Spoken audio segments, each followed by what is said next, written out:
Hər vaxtınız xeyirli olsun. Hamınızı salamlayıram. Bugün size kendimizin geçmişine ait, daha doğrusu kendimizin ilk sakinlerinden biri olan Seyid Cabbar Baba hakkında bir neçə kiçik xırda epizodlar danışacağım. Əvvəlcə onu deyim ki, Seyid Cabbar Baba, Seyid Cabbar Seyid Ənnalıoğlu benim ata babam Seyid Müseybin dayısı, ana babam Seyid Musa'nın da əmisidir. Seyid Cabbar Baba yani Seyid babamın, Həmid babamın, Seyid Muhtar ve Seyid Zeynal babamlarımın dayılarıdır. Seyid Cabbar Baba çok böyle güçlü kişi olup, uzun boylu, güçlü. O vaxt onlara, belə adamlara qolu zorlu kişilər deyirlər.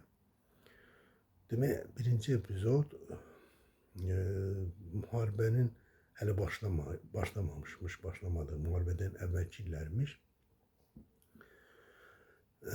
Mənim rəhmətli əmim, Hüseyn əmim, böyük əmim 1923-cü il təvəllüdlü.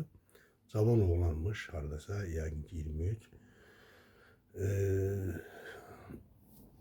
Hələ 20 yaşı olmamışmış ama o da çok belə boylu, buxunlu, güçlü bir oğlanmış, gəncmiş.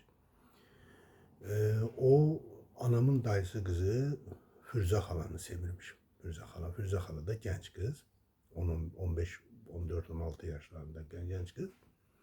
Neyse nenem indi gedir Seyid Mehmet Hasan babaya, elçiliğe getir onlara. Nenem babamın dayısı Seyid Cabbar'a gelir. Deyir ki, bəs Cabbar dayı, mənlə gedərsən mi Seyid Mehmet Hasangilə, gedək Firuzəni istəyək Hüseynə.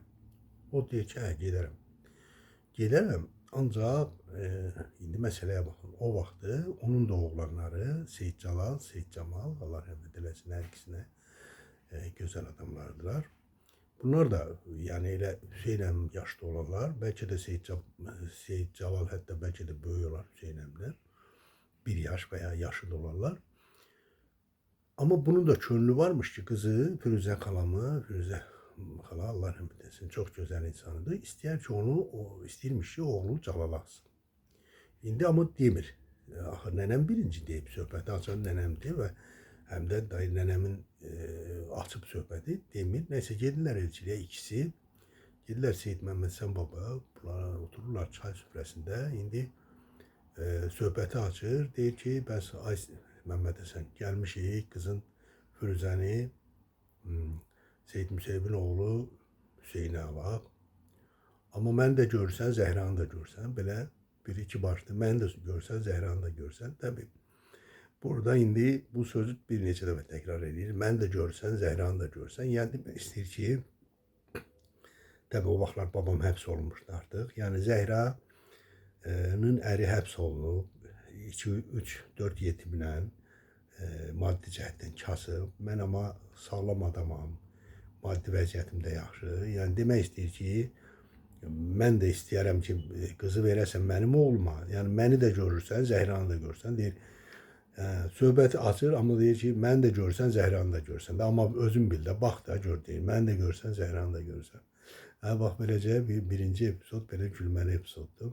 Sonra Hüseyn əmi də rəhmətə gedir gənc yaşda. Heç bu izdivac da alınmır. Allah hamısına rəhmət eləsin. Amma dediyim kimi, bax belə bir hadisə olur. İkinci hadisə yenə müharibədən sonraki vaxtlarmış. Bizim kəndin qabağında, o tək balığın yanında, kəndimizdən olanlar biləcəklər. Kənd balığı, o böyük düzdə payız taxıl əkilmişmiş. Təbii ot biçini filan qutarıb, amma o taxıl başlayıb göyərib. Köçün də dağdan arana enən vaxtıymış. Neyse, Seyid Cabbar da görünür, bilmirəm. İndi qorxucu olur ya elə belə. Neyse, o vaxtı kənddə birlik vardı, daha çox vardı və belə hamı bir-birinin qaynına qalırdı. Dövlətin, kolxozun qaynına qalırdı. Neyse, kolxoz orada taxıl əkib, taxıl göyərib, yamyaşıl olub düz. Köç üstə dağdan arana yenir. Mərzilinin biri çoban erkəyi, kolxozun erkəyi yolla gətirəndə deyir, elə görür ki, taxıl yamyaşıldır, salır taxıla, otarır. Buradan Seyit Cabbar bizim evin altındaydı onların evleri. Oradan kışkırır değil. Ay erkeği takıldan çıkart. Ay takılı otarma. Merzili papağı basıp başına o yum papağı hiç vecine dalmır. Otar öyle. Neyse Seyit Cabbar bir deyilene göre, ben görmemişim ama deyilene göre bir böyük böyle zoğal çomağı varmış. Özü de uzun boylu, güçlü kişiymiş. Çomağı götürür cumur. Gelirken de kendin qabağına keçirilə böyle söyə çağır. Köpək oğlu sənə demirəm taxılı otarma, erkeği çıxart. Bu yaxınlaşır bunu. Bu heç vecini almır. Elə bir şey Seyit Cabbarı dinləmir. Çatırışı bunun kəlləsinə bir dənə ağac vurur. Ağacı kəlləsinin ortasından vurur papağın üstündən. Mərzili dünən ölmüsən, bugün ölmüsən. Tirtap olur yerə. İndi o yan bu yan çomağı ilə belə qurtdalayır mərzini, görür yox, bu da ölüm. Qışqırır deyir, ay cemaat gəlin, bu köpək oğlu öldü. Neyse cemaat tez keçirlər ora. Baxırlar ki, doğrudan bu hərəkətsizdir. Bunu götürürlər belə, bir ayağından başından bir neçə adam gətirirlər o rəhmətli Həsid dayının evinin arxasında. O vaxtlar indi orada gök ağaçları var. O gök ağaçlarının yanında uzadırlar ora. İndi biri su gətirir, bunu istəyirlər kovasınlar. Neyse bir müddətdən sonra bu mərzili çoban gözünü açır. Çoban gözünü açır, gözün yavaşça döyür, deyir ki, köpək oğlu deyir, məni vurdusa da, ama erkek yaman tıxdı. Demək bu ölüm ayağında da bu çoban, gör bunlar nə qədər eyvanlarına sədaqətli adamdılar ki, özü ölümdən dönübdür, kişinin kəlləsinə çomaq yeyib, ama bu ona təsir eləmir. Deyir ki, köpək oğlu deyir, məni vurdusa da, erkek yaman tıxdı. Bax, belə hadise olur. Sonra yine Seyit Cabbar babamla bağlı, onu tam dəqiq xatırlamıram, ama harda olub, görüb ki, iki dənə adam dalaşır bir-biriyle. Bu məclisdəymiş, bu deyəsən bir xeyir iş məclisində. Deyir ki, ay bala dalaşmayın filan. Heç kim bunlara görürlər, yox, bunlar tutuşurlar, gəlir deyirlər, hərəsini bir qoluyla tutub, o adamları qaldırıb, kəllə-kəlləyə vurub, deyib, mən sizə bayaqdan demirəm ki, dalaşmayın. Bax, eləcə bir hadisə eşitmişəm.